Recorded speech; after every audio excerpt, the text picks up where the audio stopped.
Oke, selamat. Waduh, kalau saya selamat sore ya. Eh, Terima kasih. Assalamualaikum warahmatullahi wabarakatuh. Kita atau saya menambahkan materi pada materi pendidikan pendidikan dan lingkungan hidup yang mungkin sempat tertunda buat kawan-kawan semua. Jadi langsung saja tanpa basa-basi, informasi-informasi yang mungkin perlu saya sampaikan di beberapa slide ini atau slide tambahan kepada kawan-kawan berkaitan tentang apa yang menjadi aspek informasi berkaitan dengan sumber daya alam dan energi. Nah, kenapa kita penting menyinggung adanya sumber daya alam dan energi? Karena bagian dari proses pemulihan lingkungan atau proses pergerakan dari aktivitas lingkungan secara fisik itu dipengaruhi oleh beberapa aspek yang diantaranya adalah bagaimana sumber daya alam dan sumber daya manusia itu sendiri berkolaborasi dalam mempertahankan ekosistem yang berkembang pada aktivitas kehidupan lingkungan itu sendiri, sehingga memberikan dampak terhadap fenomena pembangunan berkelanjutan. Nah, saya sampaikan bahwasanya apa sih sebenarnya sumber daya alam? Nah, ibaratnya kayak gitu. Nah, ini hal yang sangat mendasar sekali dan mungkin kalau kawan-kawan waktu masih sekolah dulu sering mendapatkan informasi ini, tapi kawan-kawan belum bisa memahami yang memang benar-benar kebermanfaatan dari sumber daya alam itu yang ada di lingkungan sekitar kita. Nah, ini penting. Nah, di sini sebelum kita lebih jauh, saya ingin menyampaikan bahwa sumber daya alam itu merupakan sebuah kekayaan alam yang baik itu benda mati maupun benda hidup, di mana yang berada di lingkungan alam kita sendiri atau di bumi kita atau planet yang kita pijak, yang itu akan memberikan dampak kebermanfaatan bagi makhluk hidup, khususnya adalah manusia. Nah, yang termasuk sumber daya alam itu bisa dibagi bagaimana komponen perkembangan dari biotik dan abiotik. Nah, saya nggak nyinggung karena kawan-kawan udah dapat biogeografi, kawan-kawan udah dapat apa ya mungkin ekologi ya, saya lupa. Nah, kayaknya biogeografi. Nah, ini memberikan dampak terhadap bagaimana fenomena sumber daya hayati dan non hayati juga, yang itu tercover dalam biotik dan abiotik. Nah, sumber daya berdasarkan kemungkinan pemulihannya. Nah, ini penting. Jadi sumber daya yang kita gunakan saat ini itu ada yang bisa dilakukan pemulihan secara cepat, tetapi juga ada yang memang pemulihannya memerlukan waktu yang begitu sangat lama. Misalkan dengan adanya aktivitas rotasi bumi dan gaya gravitasi yang seimbang dan konsisten, itu memberikan dampak terhadap sumber daya alam yang selalu ada dan itu selalu muncul. Nah, sumber daya alam yang selalu muncul ini tidak pernah habis karena mengalami siklus sepanjang masa. Contohnya, pernah disampaikan oleh kawan-kawan mahasiswa, itu kadang kandungan sumber daya alam mineral kita, batu bara, sudah hampir habis. Sudah hampir habis itu pada dekade itu. Tapi kalau kita beralih tempat, karena sumber daya batu bara ini memerlukan proses ratusan hingga ribuan tahun, itu akan berevolusi terus, mengalami pengendapan, membentuklah sebuah sumber daya yang terbarukan lagi. Tapi siklusnya sangat panjang, beda dengan kehidupan manusia yang kadang rasio 0 sampai 100 tahun itu sudah selesai ya. Tapi siklus yang panjang ini adalah siklus yang selalu ada. Jadi jangan khawatir kalau itu habis, tetapi yang dikatakan habis oleh kawan-kawan waktu presentasi misalkan, itu sebenarnya habis pada dekade hitungan tahun yang jangka panjangnya sangat jangka tahunnya itu sangat pendek sekali. Katakanlah untuk 10 tahun ini, ya habislah sumber daya itu karena ya kita manfaatkan terus dan over kapasitas.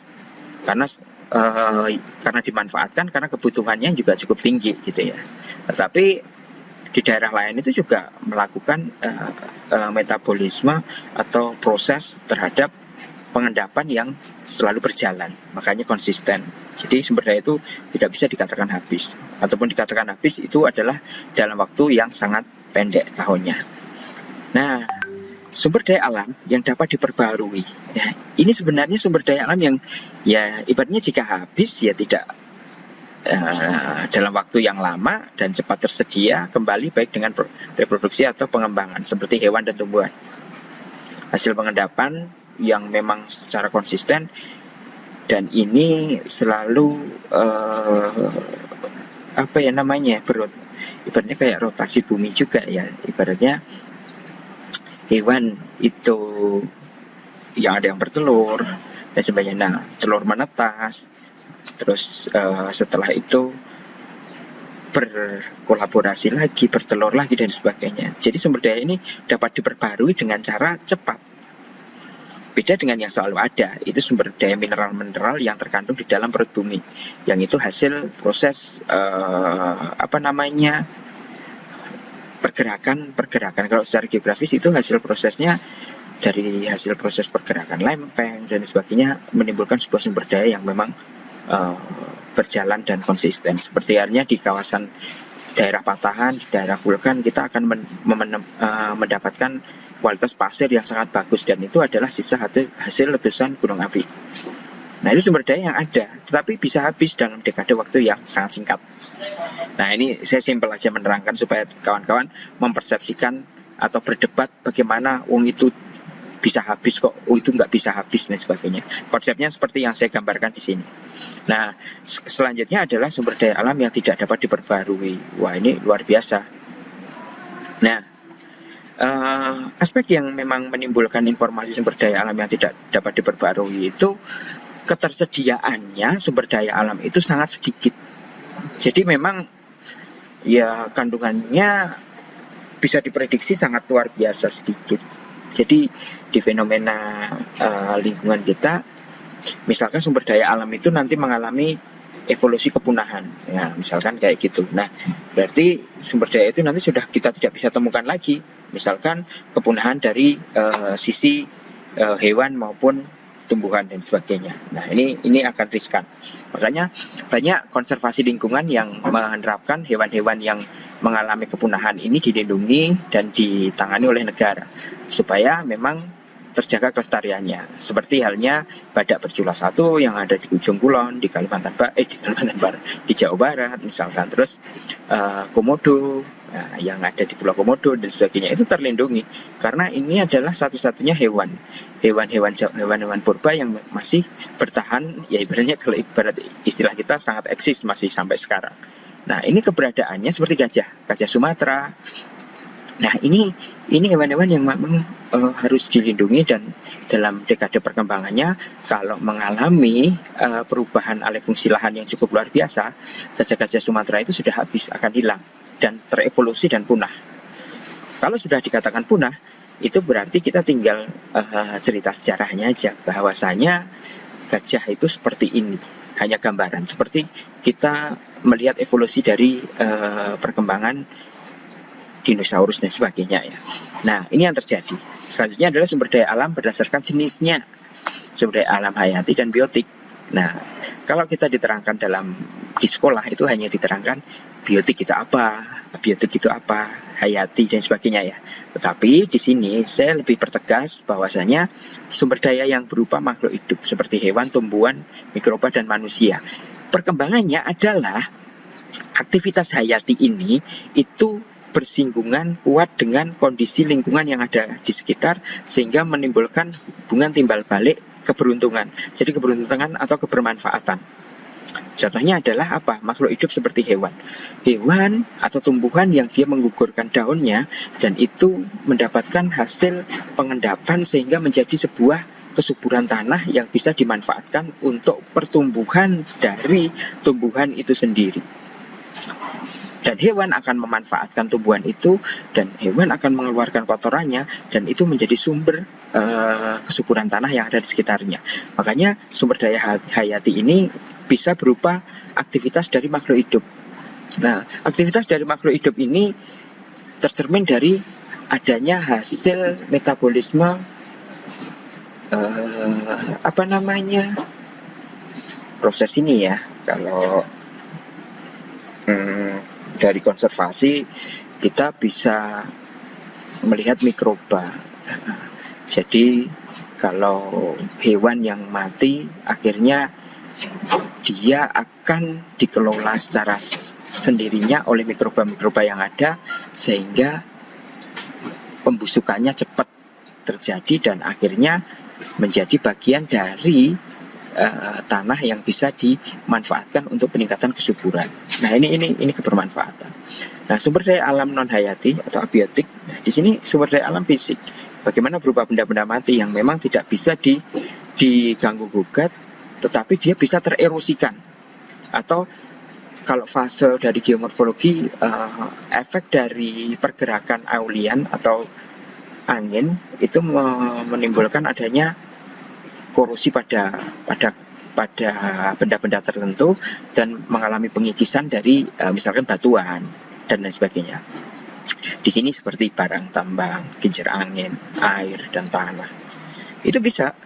Jadi sumber daya alam itu berupa benda-benda mati yang memang tidak bisa bergerak, tetapi atas kondisi lingkungan alam dia bisa terkikis dan mengalami korosi maupun erosi dan mengalami pengendapan yang cukup signifikan sekali. Nah, ini sumber daya alam yang memang perlu kita pahami bersama. Nah, ada daya dukung lingkungan terhadap sumber daya alam yang dimana harus ada pemeliharaan dan pengelolaan lingkungan hidup. Sehingga memang diharuskan untuk memberikan kebermanfaatan kepada sumber daya alam yang dapat diperbarui dengan ya intinya hati-hati ya, lebih efisien. Nah, sumber daya alam ini sebagai kepentingan untuk pemenuhan kebutuhan hidup, ya tentunya ada air, tanah, dan udara. Sehingga kita sangat miris sekali ya. Ada beberapa riset yang menyatakan bahwasanya ini nggak bisa saya tampilkan ya. Beberapa tahun ke depan, jadi sekitar 35 tahun ke depan, ada negara-negara, biasanya di Afrika dan sebagainya, itu mengalami kekeringan yang cukup tinggi dan keterbatasan air bersih. Bayangkan aja, sumber kehidupan utama kita adalah air, gitu ya. Bagaimana kita saat ini melimpah dengan air, tapi kita belum bisa mengelola, memanfaatkan air itu dengan baik. Ini menjadi tanggung jawab besar loh di Kalimantan Barat. Kawasan Katulistiwa dengan curah hujan yang tinggi, di saat curah hujan tinggi menimbulkan banjir, di saat kemarau yang agak panjang tidak memiliki air bersih. Nah, anak-anak geografi harus sudah bisa memikirkan bagaimana inovasi dan pergerakan kita untuk mengelola air supaya menjadi air yang memang kandungan asamnya tidak terlalu tinggi dan bisa dimanfaatkan oleh manusia untuk aktivitas sehari-hari, misalkan untuk minum dan sebagainya. Ini menjadi tanggung jawab. Makanya air ini sangat penting bagi kebermanfaatan sumber daya alam yang diperbarui dan hati-hati pemanfaatannya. Selain itu tanah dan udara. Kenapa udara? Kita diberikan kebebasan kok menghirup udara. Tapi kalau udara sudah tercemar, apakah kita bebas untuk menghirup udara? Itu menjadi sebuah problem dan masalah. Terus yang selanjutnya adalah menggunakan bahan pengganti, misalnya hasil metalurgi atau campuran. Nah, di sini bahan pengganti ini inovasi ya, hasil pergerakan dari sumber daya alam yang ada di sekitar kita dan mengalami pengikisan, metabolisme pembentukannya memerlukan waktu yang cukup lama, ribuan tahun. Akhirnya inovasi ini dibangun berdampingan dengan teknologi yang dibuat oleh manusia. Nah, jadi mencampurkan dan akan menghasilkan sebuah sumber energi. Misalkan sumber energi seperti bahan bakar dan sebagainya. Makanya jenis bahan bakar itu beda-beda. Kalau kawan-kawan bisa lihat ada namanya etanol, terus bensin dan lain sebagainya, minyak tanah. Nah, itu dari kandungan sumber mineral yang sama tetapi dikolaborasikan untuk kebutuhan masing-masing sehingga bisa berdampak terhadap kebermanfaatan yang dilaksanakan atau yang digunakan oleh manusia saat ini. Walaupun sumber dayanya ada tapi semakin menipis. Lalu mengembangkan metode penambangan dan pemrosesan yang lebih efisien serta dapat didaur ulang. Sekarang ini sumber daya tambang yang dilakukan di Indonesia itu bisa kita kasih perbandingan ya 1:5 ini. Dalam artian apa? Satunya itu bisa mendaur ulangkan sumber daya pengembangan atau pemrosesan penambangan itu lebih efisien dan bisa didaur ulang. Tetapi ada sebagian tambang yang alih fungsi lahannya cukup luar biasa. Setelah penambangan ini sumber daya energinya habis, dia akan berpindah tempat. Itu terjadi dan nampak sekali di Kalimantan Timur. Nah, sehingga corong-corong dari hasil pemetaan keuangan di kawasan-kawasan daerah tambang itu banyak lahan-lahan kosong yang tidak produktif karena tanahnya rusak, hasil unsur haranya sudah hilang, tidak bisa ditanami, akhirnya tidak bisa dimanfaatkan. Tetapi inovasi masyarakat sangat luar biasa. Ada beberapa wilayah yang memang hasil penambangan seperti di Belitung, terus di Kalimantan Timur itu menjadi sarana objek wisata karena jebakan air itu menghasilkan fenomena yang cukup menarik bagi wisatawan, ya khususnya untuk spot foto atau selfie dan sebagainya ya untuk anak sekarang. Nah, ini kebermanfaatan. Tetapi untuk pemulihan ya butuh waktu yang cukup luar biasa lama gitu ya. Tapi kebermanfaatan itu harus ada minimal. Misalkan tanah kurang produktif, apa yang bisa dikasihkan solusi di sini? Ternyata sarana fasilitas untuk penunjang peningkatan kapasitas pendapatan, yaitu dengan adanya sarana objek wisata bekas tambang. Terus melaksanakan etika lingkungan dengan menjaga kelestarian alam. Etika lingkungan yang kemarin saya sampaikan, ya ini mahasiswa yang sudah dibekali dengan etika lingkungan yang ada dan pemahaman tentang konsep kesadaran lingkungan, ya tidak bisa hanya lari begitu saja dan kita tidak peduli terhadap kondisi lingkungan yang ada di sekitarnya. Ini PR yang sangat besar karena secara tidak langsung memberikan dampak sebenarnya. Tapi kita tidak menyadari. Kita itu kan, orang Indonesia itu kan sangat latah ya. Latahnya dari apa? Di saat terjadi sebuah kebencanaan alam, mereka pada bercerita ini gara-gara A, ini gara-gara B, ini banjir, ini gara-gara ini dan sebagainya. Tapi yang menyampaikan itu juga tidak menyadari bahwasanya dia juga pelaku sebenarnya dalam kerusakan lingkungan. Nah, jadi seperti itu. Kita punya musim, kita dipengaruhi oleh angin muson barat yang cukup kuat. Di saat musim-musim penghujan yang cukup tinggi, akhirnya menimbulkan dampak terhadap gelombang laut yang cukup tinggi juga di kawasan Indonesia bagian barat. Tanpa tidak disadari, orang merasakan terkena musibah, misalkan dampak gelombang tinggi merusak bangunan dan sebagainya. Tapi itu baru menyadari. Tapi setelah itu timbul sesuatu yang udahlah, ini sudah nggak terjadi lagi. Nah, inilah pentingnya penguatan bagaimana etika lingkungan itu disampaikan sehingga dia bisa mengantisipasi apa sih permasalahan yang akan terjadi dengan kondisi cuaca yang seperti ini. Nah, makanya rekomendasi kita kebermanfaatan informasi dari BMKG, dari informasi Lapan misalkan, terus informasi-informasi yang lain itu memberikan kebermanfaatan yang cukup luar biasa. Dan itu bukan hanya semata-mata menyampaikan tidak ada dasarnya, dan ini berdasarkan dasar sesuai dengan perakiraan kajian geografis yang sangat mendalam atau kajian klimatologi dan meteorologi yang cukup tinggi. Nah, selanjutnya unsur lingkungan. Jadi unsur lingkungan itu berasosiasi terhadap unsur hayati biotik. Nah, di mana unsur biotik ini salah satunya ya. Ini unsur biotik ini untuk aktivitas yang terdiri dari makhluk hidup ya, seperti manusia, hewan dan tumbuhan. Seperti tadi sih saya sampaikan. Lalu unsur sosial budaya ya, ini aktivitas sosial budayanya, tapi dia berdampak terhadap kondisi lingkungan sosial budaya yang dibuat oleh manusia loh.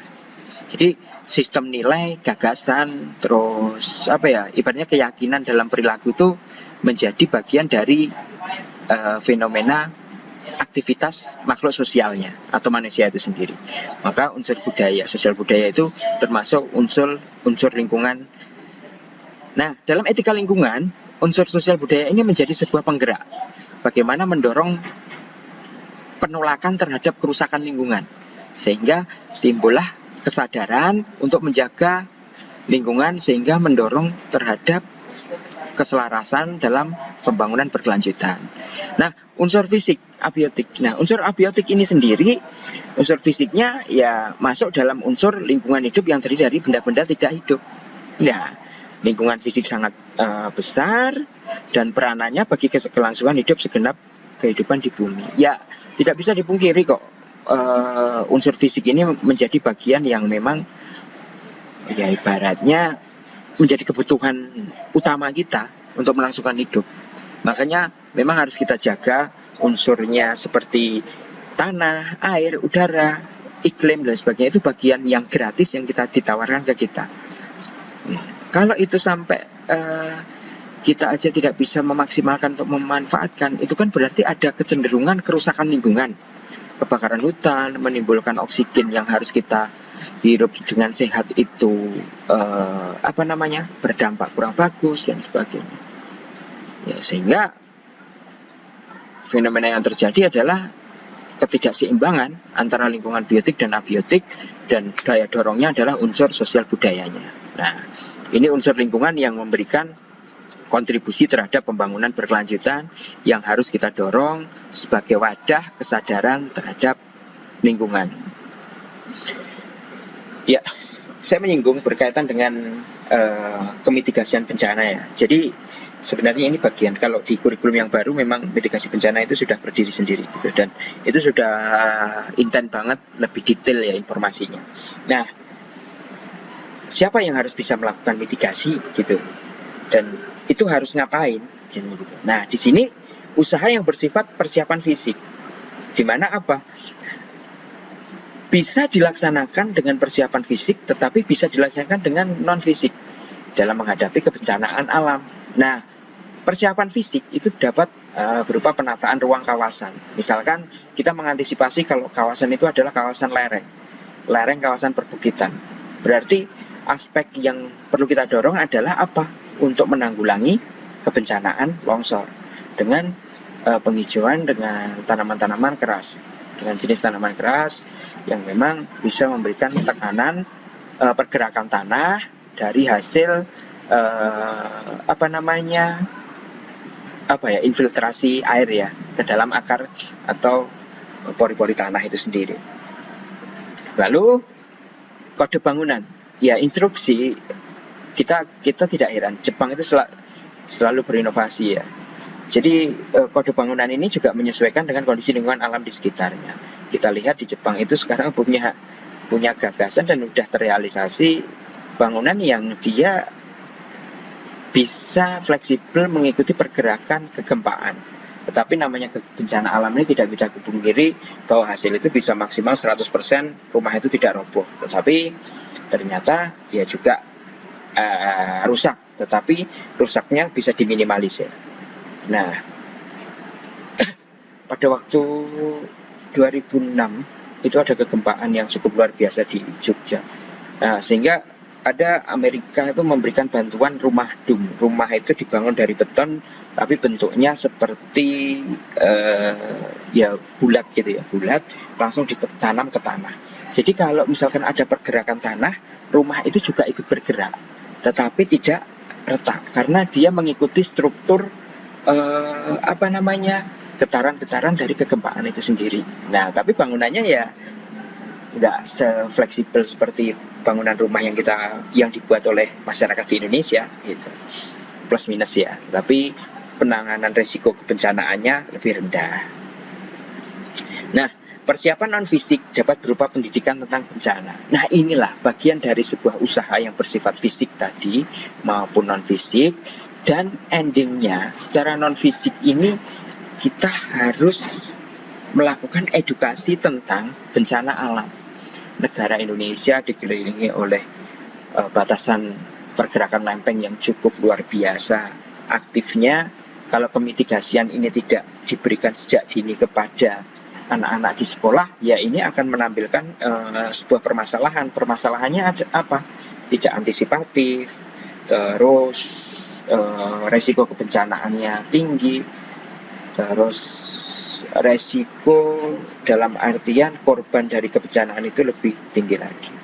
Upaya pencegahannya ya harus apa? Ya minimal sekarang itu daerah rawan bencana itu kita sering melihat titik kumpul, kawasan titik kumpul. Karena apa? Kalau di daerah gempa berarti kawasan titik kumpul adalah lahan terbuka.